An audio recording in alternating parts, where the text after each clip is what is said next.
हाँ तो बच्चों, वेरी गुड इवनिंग सभी को, all of you. Very good evening all of you. Yes, start करते हैं। अपने पढ़ रहे हैं केमिस्ट्री में विलियन, चैप्टर फर्स्ट विलियन। उसमें 2-3 वीडियो अपने डाल दिए हैं और राउल्ट का नियम डाला पढ़ने, प्रासरण, प्रासरण दाब। और आज इसी कड़ी में आगे बढ़ रहे हैं, अपने बात करें प्रतिलोम प्रासरण।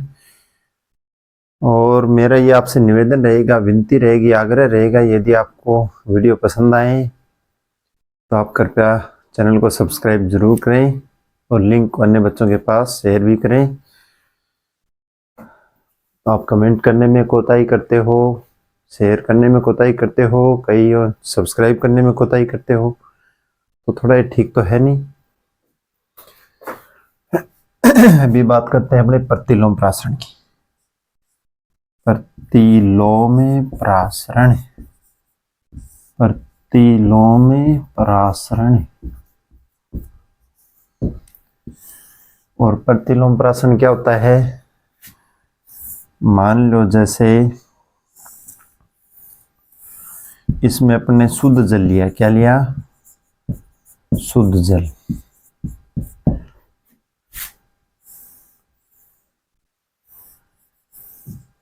मान लो इसमें लिया अपने लवणीय जल, शुद्ध होता है, लवणीय जल है। कौन सा जल है? लवणीय जल। इसके बीच में, दोनों के बीच में लगा दी चयनात्मक अर्धपारगम्य झिल्ली, जिसे कहते हैं एसपीएम, सेमी परमेबल मेम्ब्रेन, जो किसकी बनी होती है? सेलुलोज एसीटेट की बनी होती है। तो प्रासरण पढ़ लिया अपने, प्रासरण की क्रिया होगी तो इस अपने को दिख रहा है, इसकी सांद्रता निम्न है, इसकी सांद्रता उच्च है। तो निम्न सांद्रता से इस अर्धपारगम्य झिल्ली को पार करके ये विलाय की है, विलाय के अणु गमन करेंगे उच्च सांद्रता की ओर, तो ये प्रक्रिया प्रासरण कहलाएगी। तो जल इसमें जाना चाहिए, विलाय के कणों का इधर प्रवाह होगा, इधर एसपीएम से इधर होगा। ये पढ़ने पड़ लिया, ये प्रासरण क्रिया होगी। और यहाँ इस प्रासरण क्रिया के विपरीत जो दाब लगता है वो अपने पढ़ लिया प्रासरण दाब होता है, पाई, प्रासरण दाब पाई। ये शुद्ध जल है और ये लवणीय जल है, ये लवणीय जल है। तो प्रासरण क्रिया होगी, कम सांद्रता से विलाय के कण हैं, अणु हैं, वो अर्धपारगम्य झिल्ली को पार करके उच्च सांद्रता की ओर गमन करेंगे। और इस क्रिया के विपरीत जो दाब लगेगा वो क्या कहलाएगा? प्रासरण दाब कहलाएगा। ये बातें पढ़ने पढ़ ली पीछे के वीडियो में। अब देखो, यदि यहाँ दाब प्रासरण दाब से अधिक लगा दें, दाब क्या लगा दें? प्रासरण दाब से अधिक लगा दें। जैसे कोई पिस्टन काम करे, यहाँ क्या काम करे? कोई पिस्टन लगा दें, पिस्टन वर्क करे, पिस्टन काम करे तो वो पिस्टन दाब अधिक लगाएगा प्रासरण दाब से, और अधिक दाब लगाएगा तो इस लवणीय जल में से जो विलाय के कण हैं वो अर्धपारगम्य झिल्ली को पार करके इस शुद्ध जल की ओर प्रवाह करेंगे और यहाँ जल निकासी की व्यवस्था कर देंगे। तो ये जल, इस शुद्ध जल है वो यहाँ से निकलना शुरू हो जाएगा। तो लवणीय जल में से, लवण में लवण है, विलय हो गए, और विलायक जल है। तो लवणीय जल में से जो विलायक के अणु हैं जल के, वो अर्धपारगम्य झिल्ली को पार करके इधर आएंगे और इधर ये यहाँ से निकलेंगे। ठीक है, निकलेंगे यहाँ से। आगे इतनी बातें समझ में? तो ये प्रतिलोम प्रासरण कहलाता है। प्रासरण होता तो इधर विलायक के कण इस साइड से इस साइड गमन कर रहे थे और अपने यहाँ प्रासरण दाब लग रहा था। यदि अपन ने दाब प्रासरण दाब से अधिक लगाया तो इस क्रिया को उल्टा कर दिया, प्रासरण की क्रिया को उल्टा करना। उल्टे का मतलब प्रतिलोम, विलोम का प्रतिलोम, उल्टा कर दिया इस प्रक्रिया को। अब विलायक के कण इस साइड से इस साइड बह रहे हैं, तो ये बेटा कहलाती है प्रतिलोम प्रासरण। बच्चों क्या कहलाती है ये प्रक्रिया? प्रतिलोम प्रासरण। और इसका उपयोग, कई बार इसका उपयोग पूछ लेते हैं, तो समुद्र का जल है, खारा जल है या अशुद्ध जल है, उसका शुद्धिकरण करने में, इसको लवणीय जल बोल सकते हैं, अशुद्ध जल बोल सकते हैं, इसका शुद्धिकरण करने में, ठीक है, या इसको बोल दें जो लवणीय जल है उसको विलवणीकरण करने में इसको उपयोग में लेते हैं। ये बात हुई अपने प्राशन की। कई बार 2-3 साल को छोड़ के ये भी पूछ लेते हैं, सिद्ध कीजिए कि प्राशन दाब भी एक अणुसंख्यक गुणधर्म है। अणुसंख्यक गुणधर्म पढ़े ना अपने 4, वाष्प दाब में अपेक्षिक उन्मन, क्वथनांक में उन्नयन, हिमांक में उन्मन, ठीक है, और प्रासरण दाब। तो सिद्ध कर देते हैं प्रासरण दाब अणुसंख्यक गुणधर्म है क्या, अभी कर देंगे। तो सिद्ध कीजिए कि प्रासरण दाब एक अणुसंख्यक के गुणधर्म है, ठीक है। प्रासरण दाब अपने को सिद्ध करना है कि ये एक अणुसंख्यक गुणधर्म है, कर देंगे।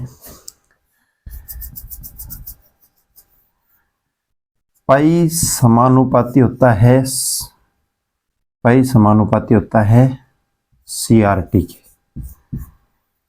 पाई समानुपाती होता है CRT के, CRT के, ठीक है।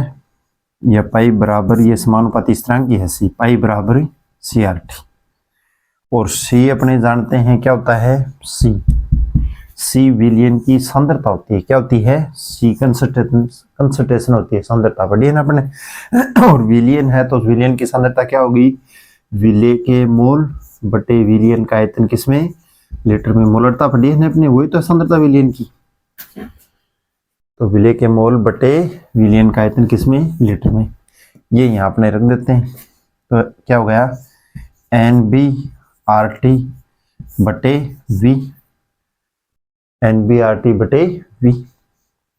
अब देखो पाई बराबर NB अपने जानते हैं क्या होता है, NB विलेय के मोल क्या होते हैं, विलेय का भार बटे विलेय का अणुभार। विलेय के मोल क्या होते हैं, विलेय का भार बटे विलेय का अणुभार। पता है अपने घटक विलेय को आमतौर पर सामान्य तौर पर अपने B मानते हैं। तो विलेय के मोल क्या हो गए, विलेय का भार वेट, विलेय का वेट, विलेय का मोलिकुलर वेट।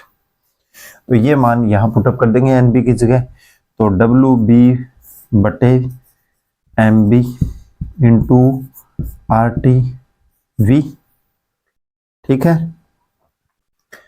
अब देखो अपने को जो अणुसंख्यक गुणधर्म सारे निकाले हैं उसमें MB निकाला अपने, विलेय का अणुभार। तो यहाँ MB को इधर ले आओ, ऊपर ये भाग में इधर ले आओ, MB बराबर WB RT बटे पाई V, पाई V। पाई इधर भाग में चला गया, ये भाग में था इधर आ गया, और जिसमें भी MB है विलेय का जो अणुभार आता है तो वो क्या है, एक अणुसंख्यक गुणधर्म होता है। तो सिद्ध कर दिया अपने ये, या ऐसे आप भी जाए क्वेश्चन सिद्ध कीजिए कि प्रासरण दाब एक ही अणुसंख्यक गुणधर्म है, तो ये कर दोगे, ठीक है। प्रासरण दाब समानुपाती होता है सांद्रता के, प्रासरण दाब समानुपाती किसके, सांद्रता के। और ये समानुपाती चिन्ह हटाएंगे तो ये कांस्टेंट आएंगे, ठीक है। ये बात होगी, ये प्रासरण दाब सिद्ध कर दिया अपन ने।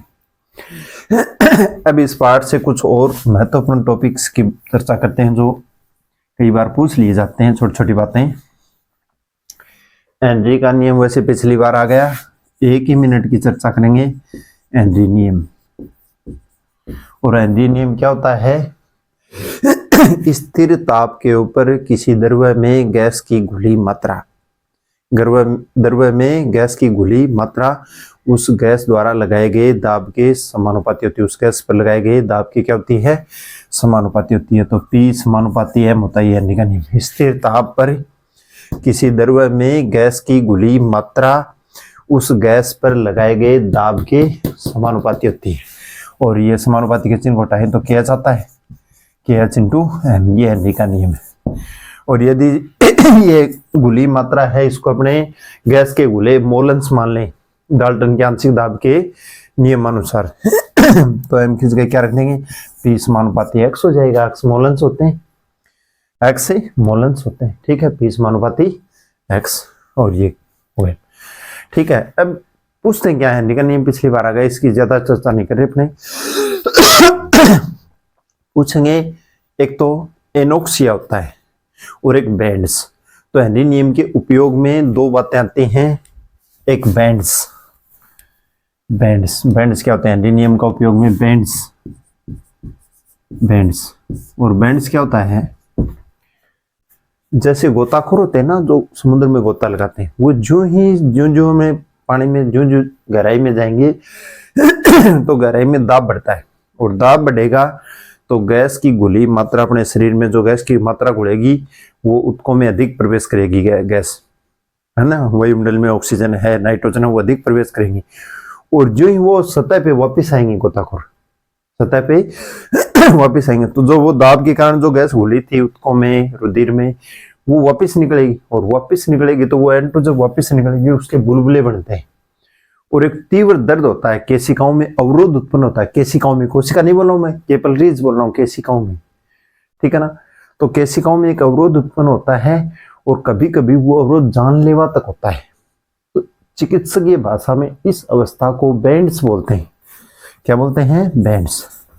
दोबारा सुनो, समुद्री गोताखोर जब समुद्र में प्रवेश करते हैं, गहराई में जाते हैं, गहराई में दाब बढ़ता है, दाब बढ़ता है तो गैसों पे दाब बढ़ेगा, दाब बढ़ेगा तो वो द्रव्य मतलब रक्त में ज्यादा घुलेंगी, और ज्यादा घुलेंगी तो N2 ज्यादा घुल जाएगी।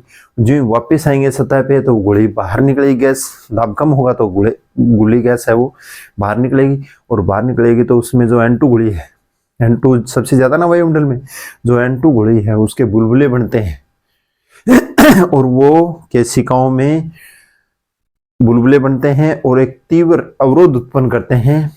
दर्द महसूस होता है, कभी कभी वो जानलेवा तक होता है।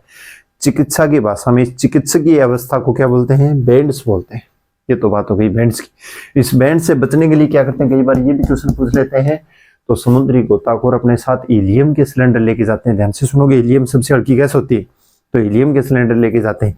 जो वायुमंडल में 78% जो N2 होती है उसको तो कम कर देते हैं, तो 11.7% तो हीलियम मिला लेते हैं उसमें, प्लस 32.1 मिला लेते हैं उसमें, 32.1 मिला लेते हैं उसमें O2, ठीक है ना।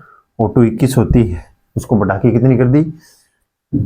32 कर दी, प्लस जो नाइट्रोजन है उसको कम कर दिया, 78 से 56 पॉइंट कुछ कर दिया, ठीक है ना। 56 पॉइंट कुछ, वो क्या हो गई? 56.2 क्या हो गई? N2, ठीक है ना। इसको कम कर देते हैं, तो हीलियम के सिलेंडर में ये चीजें भर के लेके जाते हैं, जिससे इन बैंड से बचा जा सकता है, ठीक है। तो कई बार ये पूछ लेते हैं कौन कौन सी गैस होती है, कई बार ये पूछ लेते हैं कौन सी कितनी मात्रा में होती है, ठीक है। नोट करोगे इन बातों को। अब बात करें एक एनोक्सिया की। एनडी के नियम का एक उपयोग है एनोक्सिया। एनोक्सिया और एनोक्सिया क्या होता है? जो आरोहक होते हैं, जो पर्वतों पे चढ़ते हैं, ऊंचाई पे चढ़ते हैं, ठीक है ना। ऊंचाई पे तो वायुमंडलीय दाब घटता है, गहराई में जैसे समुद्र में भी बात की अपने बैंड्स में दाब घटता है। तो जो जो दाब घटेगा तो अपन कह रहे हैं कि दाब जो ही लगाए उतनी गैस घुलेगी द्रव्य में, तो दाब घटेगा तो ऑक्सीजन है वो अपने रक्त में कम घुलेगी, दाब कम हो गया तो, और जिसके कारण जो आरोग्य हैं वो ठीक से सोच नहीं पाते हैं, हीमोग्लोबिन की शरीर को पूर्ति नहीं होगी, खून की सप्लाई नहीं होगी ढंग से, दाब कम हो जाएगा, ऑक्सीजन कम हो जाएगी, तो ढंग से सोच नहीं पाते हैं और वो कमजोर हो जाते हैं, भोजन का ऑक्सीकरण नहीं होता, वो थका हुआ महसूस करते हैं, और इस अवस्था को एनोक्सिया कहते हैं। आई होप ये समझ में आया होगा आपके। 2-3 और छोटी छोटी बातें हैं, 2-3 और छोटी छोटी बातें, उनकी भी चर्चा कर लेते हैं, वीडियो लंबा नहीं हो, जल्दी कर लेते हैं। एक कई बार पूछते हैं मोलरता पर ताप का प्रभाव, तो मोलरता बराबर क्या होता है अपने जानते हैं, NB/V होता है, ठीक है। और जो ताप बढ़ाएंगे तो अपने देख रहे हैं आयतन ताप बढ़ाने पर बढ़ता है, चलेगा, तो ताप बढ़ाने पर आयतन बढ़ेगा, और जब बटा के नीचे वाला भाग बड़ा होगा तो ये मान m का मान क्या होगा? कम होगा, तो ताप बढ़ाने पर मोलरता घटती है, ये बात याद रखोगे। एक पूछ लें मोलरता पर ताप का प्रभाव, और मोलरता क्या होता है? NB/W 1 kg। तो ये आणविक अवस्था क्या है इसकी? विलायक का भार है ये, है ना, तो ये आणविक अवस्था इसकी अपरिवर्तित रहती है, तो इसके ऊपर ताप का कोई प्रभाव नहीं होता है। ठोस क्या होते हैं, अप्रभावित होते हैं ताप से। तो मोलर ताप पर ताप का कोई प्रभाव नहीं पड़ता है, ये बात समझोगे। दो बातें और पूछते हैं, ठोसों की द्रवों में विलेयता, इस बात में बहुत कंफ्यूजन होते हैं, इंटेलिजेंट बच्चे कंफ्यूजन होते हैं। ठोसों की द्रवों में विलेयता, द्रवों में विलेयता, ठोसों की द्रवों में विलेयता और एक गैसों की द्रवों में विलेयता, गैसों की द्रवों में विलेयता, विलेयता, इन पर ताप का प्रभाव, बहुत कंफ्यूजन होते हैं। तो ठोसों की द्रवों में विलेयता, ठोसों की द्रवों में विलेयता, ध्यान रखोगे दोनों को अलग अलग पॉइंट है, दिमाग में सिर के ठोस घोल लें, नमक घोल लें पानी में, चीनी घोल लें पानी में, ग्लूकोज घोल लें पानी में, ऐसे दिमाग लगाओगे। और ठोसों को द्रव में घोलेंगे तो ठोसों की द्रव में विलेयता लासातेलिये नियम के अनुसार होती है। किन के अनुसार बच्चों, लासातेलिये नियम, जो अपने पिछली कक्षा में ऊष्मागतिकी पाठ में पढ़ा है, लासातेलिये नियम। यदि प्रक्रम ऊष्मा शोषी है, शोषित करने वाला है, ऊष्मा शोषी है, ऊष्मा शोषित करना चाह रहा है, उसको अपने नीचे से ऊष्मा दे ही रहे हैं, ताप उसका बढ़ा ही रहे हैं, तो जो ही ताप बढ़ाएंगे तो उसके अनुकूल काम हो रहा है। ऊष्मा शोषी है, वो ऊष्मा को ऑब्जॉर्व करना चाह रहा है, ग्रहण करना चाह रहा है, हम ताप बढ़ा रहे हैं। तो ठोसों की द्रव्यों में विलेयता ताप बढ़ाएंगे तो क्या होगा, विलेयता बढ़ेगी, ऊष्मा शोषी है। तो ठोसों की द्रव्यों में विलेयता ताप का क्या प्रभाव होता है, विलेयता बढ़ती है, ठीक है ना, लासातेलिये नियम के अनुसार। यदि प्रक्रम ऊष्मा शोषी है तो ठोसों की द्रव्यों में विलेयता ताप बढ़ाने पर ही बढ़ती है। अब बात करते हैं गैसों की द्रव्यों में विलेयता। और गैसों की द्रव्यों में विलेयता एनडीए में पढ़ा आपने, जितना दाब लगाएंगे उतनी घुलती है। ताप की बात करें, गैसों की द्रव्यों में विलेयता ताप। अब आप जानते हो, नीचे से अपने ताप लगाएं, ऊपर से अपने गैस घोलना चाह रहे हैं द्रव्य में, नीचे से अपने आंच लगाना शुरू कर दें, ताप देना शुरू कर दें, तो वो गैस घुलेगी थोड़ी, कम और होगी विलेयता। तो गैसों की द्रव्यों में विलेयता क्या होती है, ताप बढ़ाने पर घटती है। इसमें पॉइंट दोबारा सुनोगे, ठोसों के द्रव्य में विलेयता, यदि प्रक्रम ऊष्मा शोषी है, यदि ठोस को द्रव्य में घोलने के लिए अपने को ऊष्मा चाहिए, उसको गर्म करें तभी घुले, और उसको ताप दे रहे हैं तो विलेयता बढ़ेगी। यदि प्रक्रम ऊष्मा छेपी है, निकाल रहा है ऊष्मा, और अपने उसको ताप दे रहे हैं, उसका ताप बढ़ा रहे हैं, उल्टा काम कर रहे हैं, तो विलेयता, यदि प्रक्रम ऊष्मा छेपी है तो विलेयता क्या होगी, घटेगी। ये तो होगी ठोसों की द्रव्य में विलेयता। गैसों की द्रव्य में विलेयता, गैस घोलना चाह रहे हैं, अपने आंच दे रहे हैं, नीचे से ताप बढ़ा रहे हैं, तो अपने सीधी सी बात है, गैसों की द्रव्य में विलेयता क्या होगी, घटेगी ताप बढ़ाने पर। समझ गए होंगे, आई होप समझे होंगे, ठीक है। अब वीडियो लंबा हो जाएगा। एक जो अपने पीछे के वीडियो में पढ़े हैं राउल्ट का नियम द्रव्य द्रव्य विलीन के लिए, और उसमें अपने आदर्श अनादर्श पढ़ा, अनादर्श धनात्मक ऋणात्मक पढ़ा, उसी के एग्जाम्पल उसमें आते हैं। स्थिर कवाथी मिश्रण होता है, स्थिर कवाथी मिश्रण, ठीक है, वो पढ़ेंगे, उसके एग्जाम्पल देखेंगे। वो एग्जाम्पल है, एक में एक उच्च स्थिर कवाथी होता है, एक निम्न होता है, ठीक है, ध्यान से थोड़ा वो देख लें।